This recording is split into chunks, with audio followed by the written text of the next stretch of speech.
Hey there, it's Kimmy with Blacklight TV. Today we're diving into the stories of people who became famous through lies or fraud and got exposed. Think of this as a palate cleanser after binge watching your favorite reality TV show. A stark reminder that reality always has a way of catching up. But first, make sure you hit that like and subscribe. Button 1. Okay, let's go in. Silicon Valley, where ambition and venture capital meet desperation. This is the land of dreams, where every garage could be the birthplace of the next tech giant, and every pitch could be the next big thing. But beneath the glossy surface lies a darker reality. Elizabeth Holmes, the once celebrated founder of Theranos, promised a revolution in healthcare. Her company claimed it could run hundreds of blood tests with just a single pinprick. A breakthrough that would make healthcare more accessible and affordable for everyone. But there was a tiny problem. Despite the grand promises and the billions of dollars in funding, the technology didn't actually work. Investors, patients, and even her own employees were left in the dark, believing in a dream that was never real. The devices malfunctioned, the tests were inaccurate, and the data was often fabricated. The house of cards began to crumble as the truth came to light. Holmes went from gracing magazine covers to facing prison bars, proving that in Silicon Valley, the only thing more volatile than a startup's valuation is its relationship with the truth. Her story serves as a cautionary tale, a reminder that in the relentless pursuit of success, integrity should never be compromised. Now let's rewind the clock and talk about Frank Abagnale Jr., the original con artist with a suitcase full of fake IDs. Born in 1948, Frank started his life of deception at a young age. By the time he was 16, he had already mastered the art of forging checks and creating fake identities. He was a pilot, a doctor, a lawyer, basically anyone who could get him free flights and respect. Imagine the audacity it took to impersonate these professions without any formal training or qualifications. His exploits were so audacious, they inspired the Spielberg film Catch Me If You Can. But here's the twist.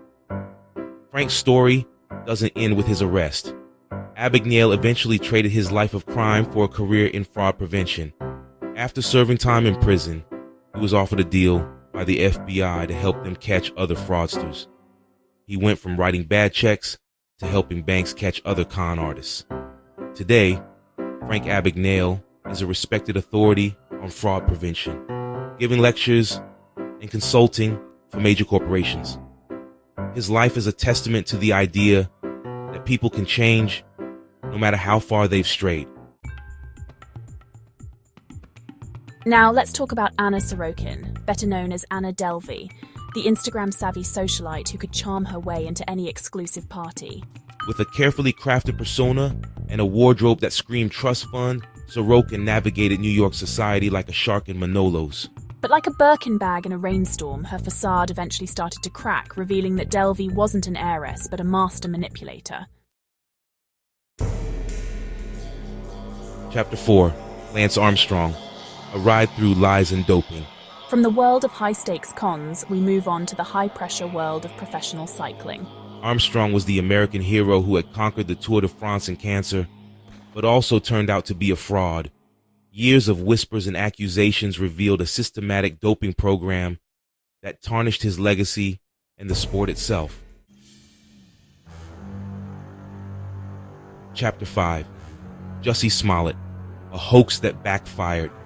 Enter Jussie Smollett, an actor who fabricated a hate crime against himself in a misguided attempt to boost his career. Smollett, known for his role on the TV show Empire, was looking for a way to gain more public sympathy and attention. He claimed to be the victim of a racist and homophobic attack, a story that quickly gained national attention. The incident allegedly took place on a cold January night in Chicago, where Smollett said he was assaulted by two men who shouted slurs and placed a noose around his neck. The problem? It was all a lie. As the investigation unfolded, inconsistencies in Smollett's story began to surface, raising suspicions among the authorities and the public. Smollett had staged the whole thing, hiring 2 brothers to play the role of his attackers. These brothers were later identified as acquaintances of Smollett, and evidence showed they had been paid to carry out the fake assault. The fallout was swift and severe, damaging his reputation and casting doubt on real victims of hate crimes. Smollett faced legal consequences, including charges of filing a false police report, and his career took a significant hit. Regardless of his conviction for disorderly conduct was overturned by the Supreme Court. The incident sparked a national conversation about the impact of false accusations and the importance of truth in the fight against hate crimes. Bernie Madoff, the Ponzi King. Now, let's talk about Bernie Madoff, the mastermind behind the largest Ponzi scheme in history. Madoff was the ultimate financial wizard, promising investors impossibly high returns. People were practically throwing money at him, eager to get in on the action. But there was a catch.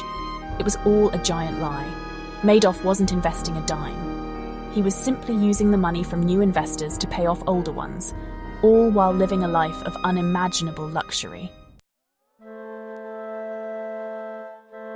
Chapter 7. Claudia Lacey.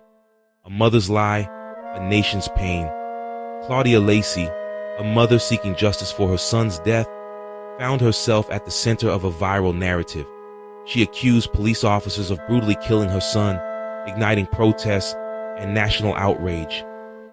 But as the investigation unfolded, a chilling truth emerged. Lacey's story was a complete fabrication. The pain and anger she had channeled were based on a lie, a calculated manipulation of a sensitive issue. Chapter 8. Richard Hatch Outwit, Outplay, Outtaxed. Reality TV, where ordinary people are thrust into extraordinary situations. Just ask Richard Hatch, the cunning strategist who became the first ever winner of Survivor. Hatch seemed to have it all, $1 million prize and newfound fame. But what he didn't have was a good accountant. His failure to report his winnings landed him in hot water with the IRS. Chapter 10. George O'Leary, the coach who got benched by his own lies. George O'Leary, a man who seemed destined for coaching greatness, found himself tackling a scandal of his own making. After years of climbing the coaching ladder, O'Leary landed the dream job of head coach of the Notre Dame Fighting Irish football team. Just 5 days after accepting the position, O'Leary's dream turned into a nightmare when discrepancies were discovered on his resume. Utro, the high cost of deception. These stories all point to the same uncomfortable truth. Dishonesty, no matter how cleverly disguised, eventually reveals itself. The cost of cutting corners or fabricating reality is rarely worth the fleeting satisfaction of getting away with it. Thanks for watching. Don't forget to like, comment, and subscribe. And remember, the truth may be out there, but it's often hiding from a subpoena.